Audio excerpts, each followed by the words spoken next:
I'm pretty sure you know what's gonna happen by now when you see this thing and some food in front of me. Well, today we're gonna take a really popular company's frozen meal here.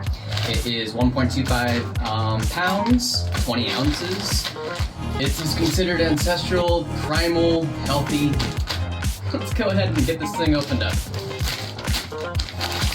We got the package open, check it out. You can see there's some veggies, there's meat and ice. Oh, ice. Yep, a lot of weight in there.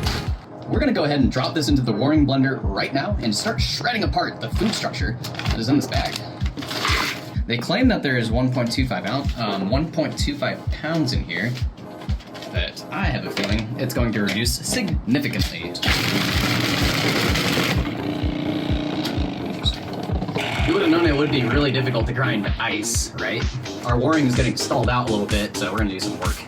You can see it's beginning to reduce in size, but that ice is just, man, taking over here. This is what real food was like during the Ice Age. I think we're getting somewhere now. I'm feeling it move. Oh, there goes the blade again. Looks like the warring's winning the battle.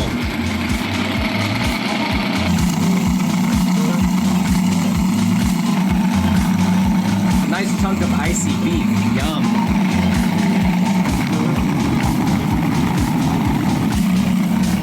Man, it looks like we're getting somewhere finally. We can see that it's beginning to masticate. It's starting to turn into a bolus, just like that deli sandwich. That is ice cold.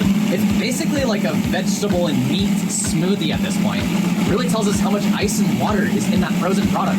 Again, it was 1.25 pounds. How much water is going to come out?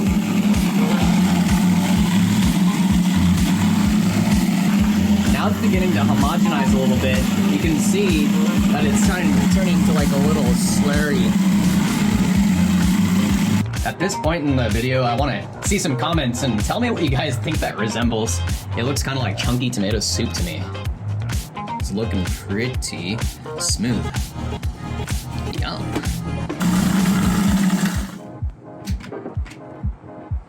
There you have it, folks. It's real, it's whole, and it's food.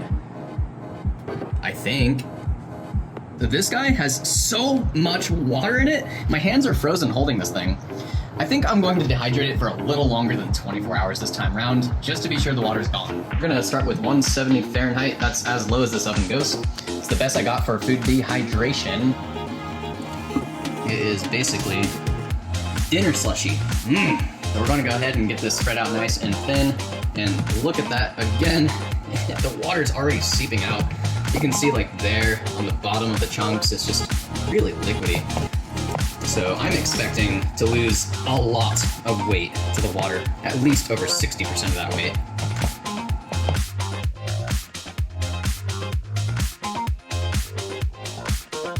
There you have it. That's a thin paste of crushed and decimated vegetable and meat products. It was $14 locally. We paid for that, and I'm really hoping we get a little bit more than what I think we're gonna get, and I think we're gonna get not a lot of food out of this. And it goes to sleep for maybe a day, maybe longer. This is a little less than 24 hours, but there you go.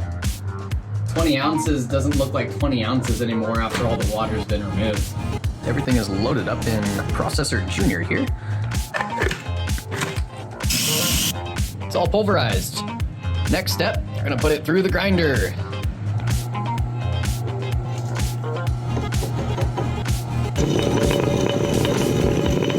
Away it goes. I don't think it'll grind any further than this. You can see on the green spatula that it's a fine, oily powder already. Let's go ahead and pack this into an energy pod and see what it looks like. There you have it, all compressed into one energy pod with a final weight of about 82. It's not totally right, I did lose a gram or so, so it's like 81 realistically, but that paints a picture for you. Welcome back, everybody. We finally have our veggies and grass-fed beef smashed into the energy pod. It's basically a puck now. We started off with 20 ounces of product. It was vegetables and grass-fed beef. It was all frozen. We lost 85.5% of the starting weight. 20 ounces to 2.9 ounces or 82 grams. Would you rather get that for 14 or would you rather have the world's best chocolate for $9.95? You get every calorie in there because there's no water, there's no air. Based on this experiment, there are two things that we can learn. First of all, by grinding and dehydrating the food product at the same time, we've increased the nutrient density of the food product itself and made more nutrients bioavailable for your body to absorb. So what you could say is that food processing actually increases the nutrient density of food. It's also very important to notice that based on NOVA classification system, which is something that some of the nutrition scientists these days are using to classify processed foods, this food at the end, the ground up concoction, is still considered unprocessed food. So this just goes to show that even among certain nutrition scientists, they're starting off on the wrong foot.